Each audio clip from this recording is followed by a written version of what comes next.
오늘 코로나 확진자 수가 또 300명을 또 돌파했다는 뉴스와 언론의 소식들을 우리 성도님들께서 접하였을 것입니다. 또 많은 전문가들은 2주 후면 아마 400명을 돌파하고 더 많은 확진자 수가 늘어날 것이라고 예상하고 있습니다. 그래서 목요일부터 사회적 거리두기가 1단계에서 1.5단계로 또 격상하는 그런 소식을 우리가 접할 때 우리 성도님들 또 많이 속상하시죠? 우리 시간 함께 인사 나눠서 좋겠습니다. 말씀과 기도로 이겨냅시다. 네, 우리 앞뒤 좌우를 한 번 더요. 말씀과 기도로 이겨냅시다. 네, 지난 주일이 추수감사주일이었습니다. 그래서 저희 희망부 같은 경우는 참 오랜만에 대면 예배를 드렸습니다. 우리 희망부 친구들 특징은 순수합니다. 그래서 자신이 기쁜 것을 그대로 표현합니다. 우리가 오랜만에 대면 예배를 드렸더니 한 친구는 예배 시작부터 예배 마칠 때까지 계속 제일 앞에 앉아가지고 웃음을 터뜨렸습니다. 아마 우리 성도님들 조현범이라고 하시면 다 아실 겁니다. 그 친구가 오랜만에 희망부 친구들이 모여 예배 드린다는 그 기쁨 때문에 평상시에는 그 친구가 예배를 잘 드리거든요. 근데 지난주에는 예배 내도록 계속 웃음을 터뜨렸습니다. 그런데 또 저희가 또 모여서 예배 드리려고 하니까 또 어떤 상황인지 또 바이러스가 저희 희망부 예배만 모니터링 하는지 또 이런 상황이 닥쳐서 참 많이 속상합니다. 제가 지난 주일 수요일 날 코로나로 인해 교회와 그리스도인들이 어떠한 위협을 받고 있는지 나눈 적이 있습니다. 우리가 사회적 거리두기를 통해서 우리 교회의 중요한 본질인 공동체성이 저하되고 있고 상실되고 있다라고 이야기한 적이 있습니다. 그리고 지난주 금요일 날은 코로나로 인해 우리가 예수님과 거리를 두게 됨으로 인해 우리의 제자도가 상실되고 있다라고 제가 이야기한 적이 있습니다. 오늘은 우리가 이 코로나 기간을 거치면서 우리 그리스도인들에게 가장 중요한 영성이 어떻게 얕아지고 있는지 오늘 본문 말씀을 가지고 함께 나누려고 합니다. 영성이 무엇입니까? 영성을 한마디로 한 문장으로 정의하기는 쉽지가 않습니다. 우리 성도님들이 한 번쯤은 다 읽어보실 책인데 하나님의 임재 연습이라고 하는 책을 읽어보신 적이 있을 것입니다. 그 책의 저자는 로렌스 형제입니다. 그 저자가 영성이란 다름이 아니라 하나님의 임재에 들어가는 것이다. 임재라는 것이 무엇입니까? 거룩하신 하나님께서 거룩하지 않은 우리와 만나고 연합하는 그 임재, 그것이 바로 영성이다라고 이야기한 적이 있습니다. 그리고 제자도와 영성의 대가인 달라스 윌라드는 영성을 조금 더 길게 이렇게 설명한 적이 있는데 함께 읽어보겠습니다. 우리의 스승 되신 예수님과 동행하면서 하나님의 성품들이 점차 우리를 지배하고 우리 안에 배어드는 과정이다.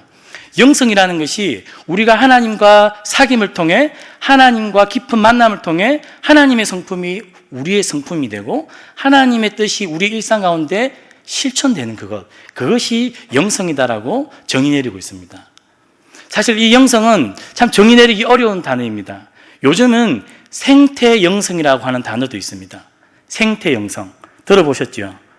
오늘날에는 21세기는 지구 환경과 온난화로 인해 환경을 가꾸는 것이 굉장히 중요해졌습니다.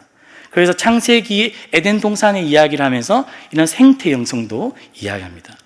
오늘 영성이라는 것은 한마디로 하나님의 백성인 그리스도인이 아버지 하나님과 친밀하게 사귀고 만나고 교제하는 그것이 바로 영성이다라는 것입니다.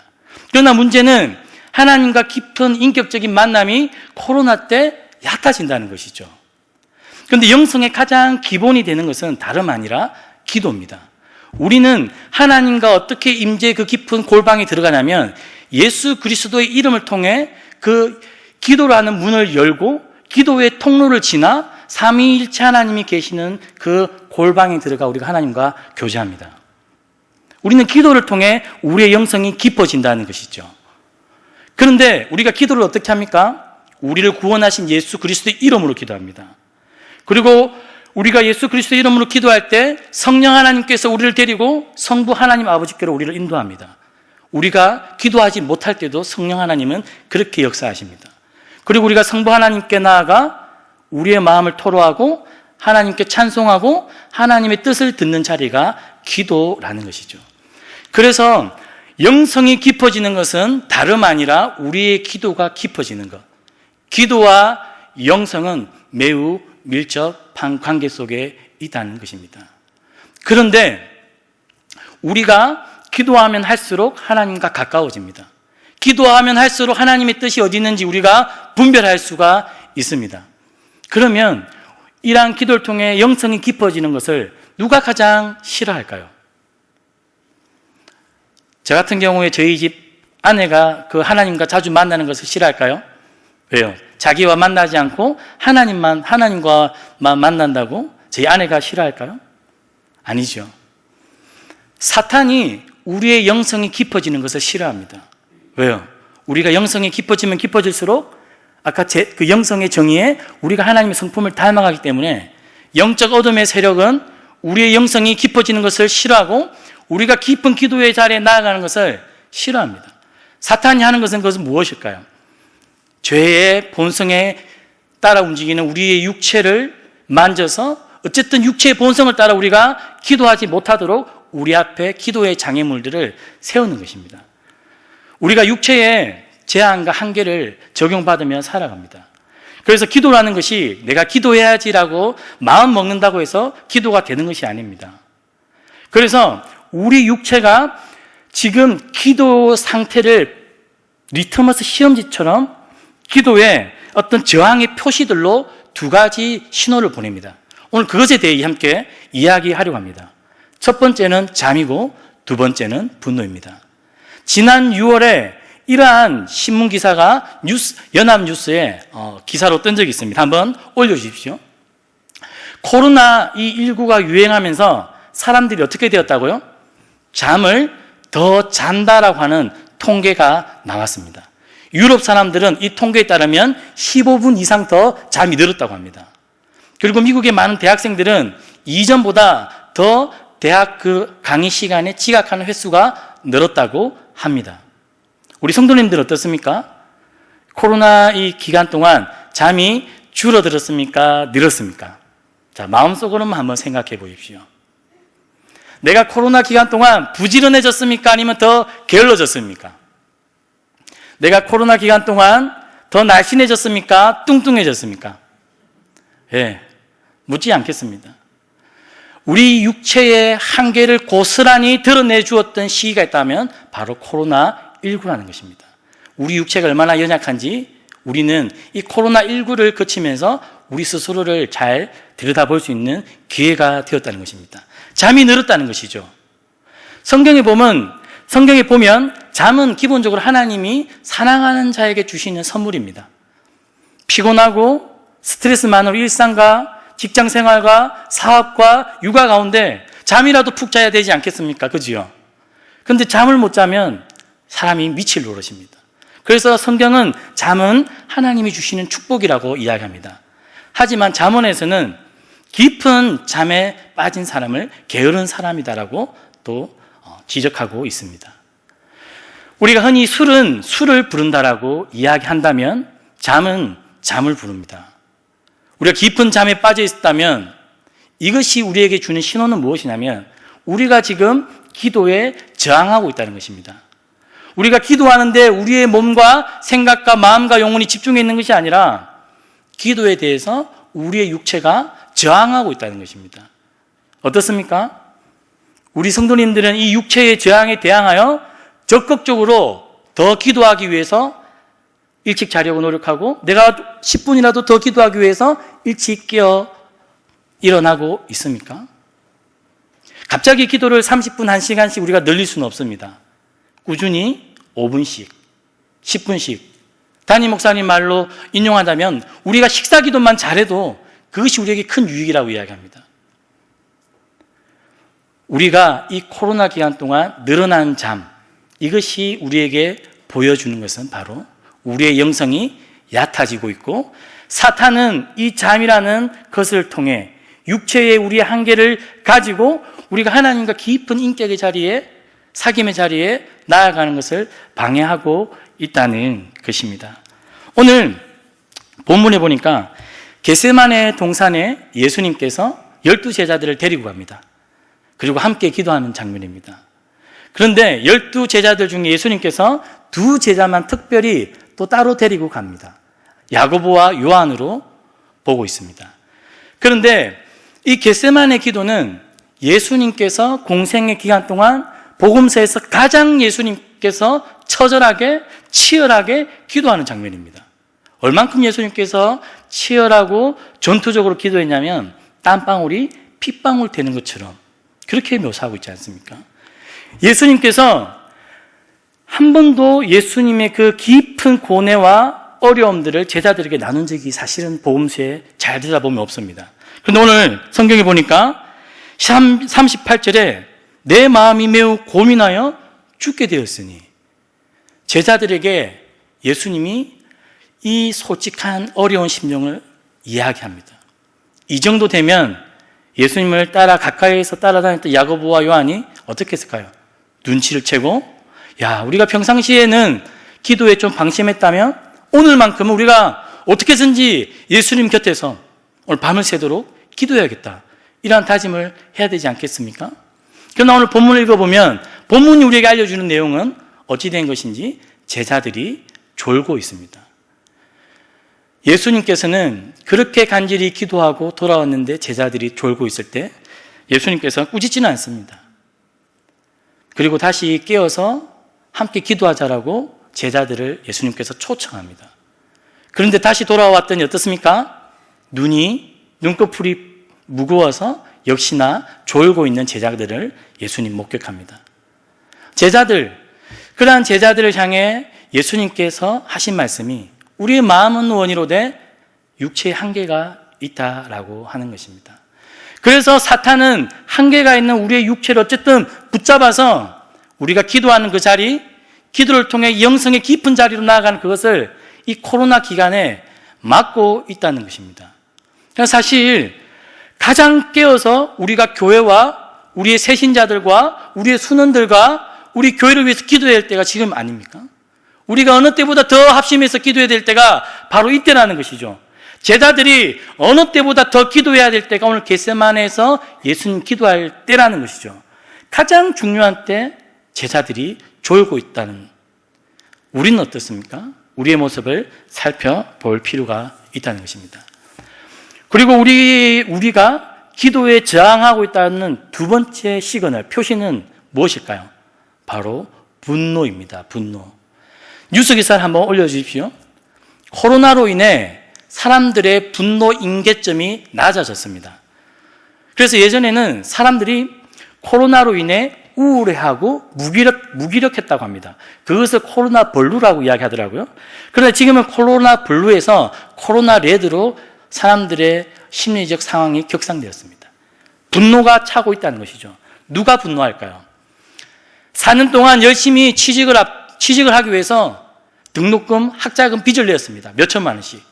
그런데 졸업을 하고 시험을 치려고 했더니 코로나가 터져서 지금 기업이 망하는 입장에서 신입사원을 뽑을 수가 없습니다.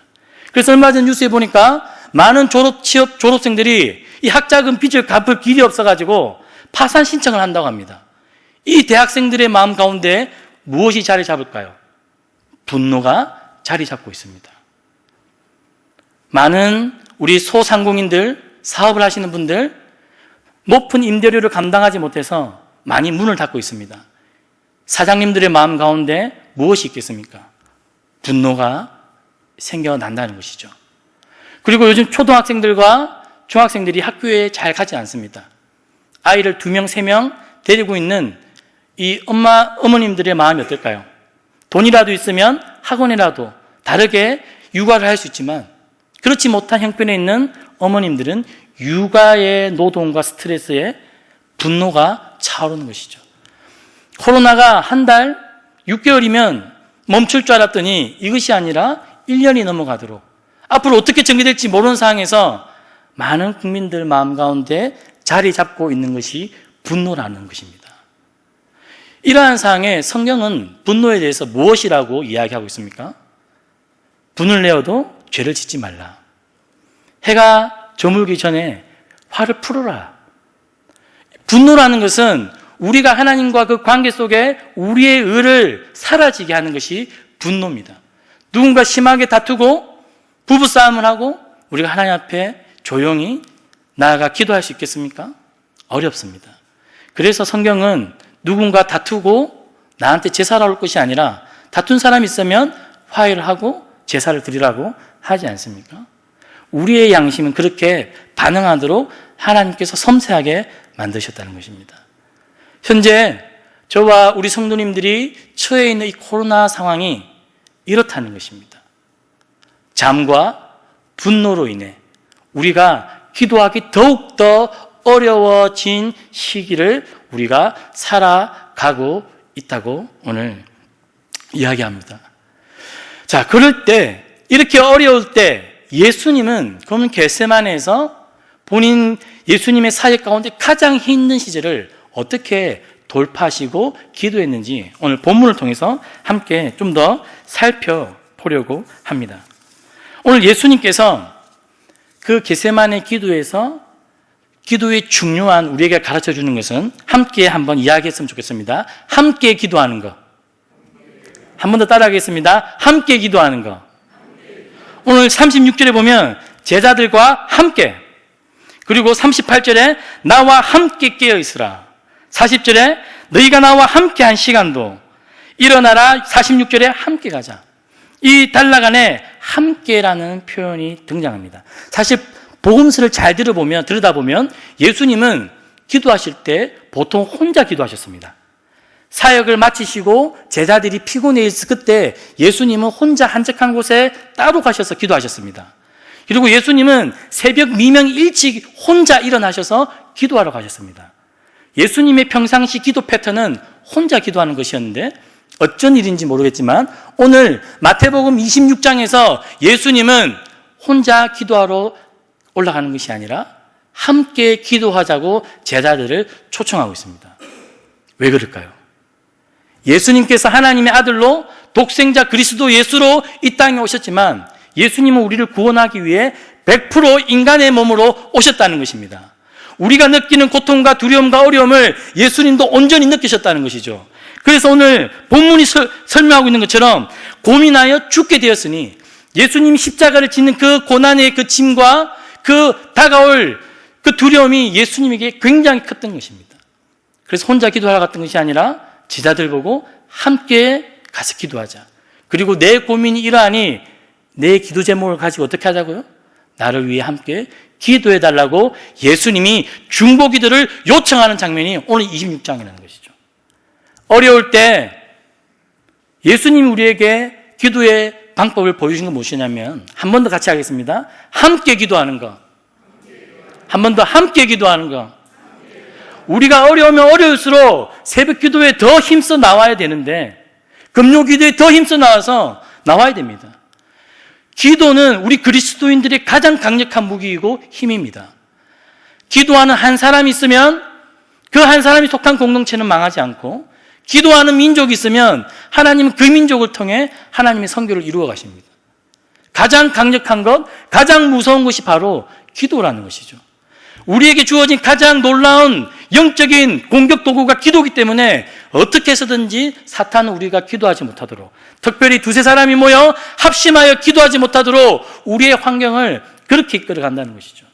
그렇다면 우리는 오늘 예수님께서 기도하신 것처럼 함께 기도해야 된다는 것입니다. 순장들이 순원들을 독려해서 각 기관에서 전도해서 함께 기도하자. 누군가는 잠에 취해 있는 한 사람을 흔들어야 됩니다. 군대에서 보초를 한 명 보내지 않습니다. 보초를 보낼 때 꼭 2명 짝을 보냅니다. 이유가 무엇입니까? 한 사람이 혹시나 졸면 옆에 있는 사람이 흔들어 깨워서 같이 경계를 잘 설 수 있도록 하기 위함이죠. 하나님께서 우리가 한 사람으로 우리를 부른 게 아니라 우리를 공동체로 하나님 나라 백성으로 우리를 무리로 부르셨기 때문에 우리가 함께 기도할 때 그 기도의 힘은 사탄이 영적인 세력이 감당할 수 없는 놀라운 능력이 나타나는 그 기도가 공동으로 함께 기도하는 기도입니다. 그래서 예수님이 그 절박한 기도를 두고 제자들에게 함께 기도하자고 한 것이죠. 그리고 예수님의 두 번째 기도의 방법은 따라해 보겠습니다. 깨어 기도하는 것. 한 번 더요. 깨어 기도하는 것.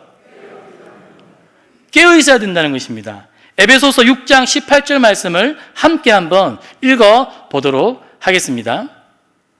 제가 읽어 보겠습니다. 모든 기도와 간구를 하되 항상 성령 안에서 기도하고 이를 위하여 깨어 구하기를 항상 힘쓰며 여러 성도를 위하여 구하라. 우리가 기도할 때 깨어있기를 구하라고 이야기합니다. 영적으로 깨어있고 깨어있지 못하면 우리의 기도가 죽어있기 때문에 깨어서 기도하도록 바울은, 예수님은 우리가 깨어있으라고 이야기합니다. 우리가 언제까지 누군가 나를 흔들어줘서 깨워져야 우리가 기도합니까?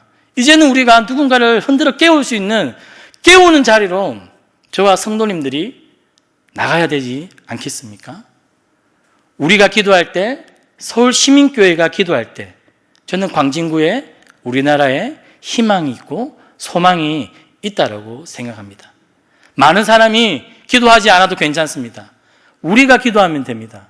내가 기도하면 되고, 우리 순원들이 함께 기도하면 되고, 우리 직분자들이 함께 기도하면 되고, 우리가 새벽에 함께 모여서 기도하면 하나님 우리를 통해 하나님 나라의 놀라운 일들을, 역사를 써내려 가실 겁니다. 코로나로 많이 힘들고 위축되어 있고 실망해 있고 분노하는 성도님들이 너무나 많습니다. 이러한 영적인 어려운 터널을 지날 때 우리가 기도함으로, 우리가 함께 기도함으로, 깨어 기도함으로 우리가 기도 가운데 하나님의 뜻을 헤아리고 힘있게 우리가 신앙생활 해나가기를 주님의 이름으로 축복합니다.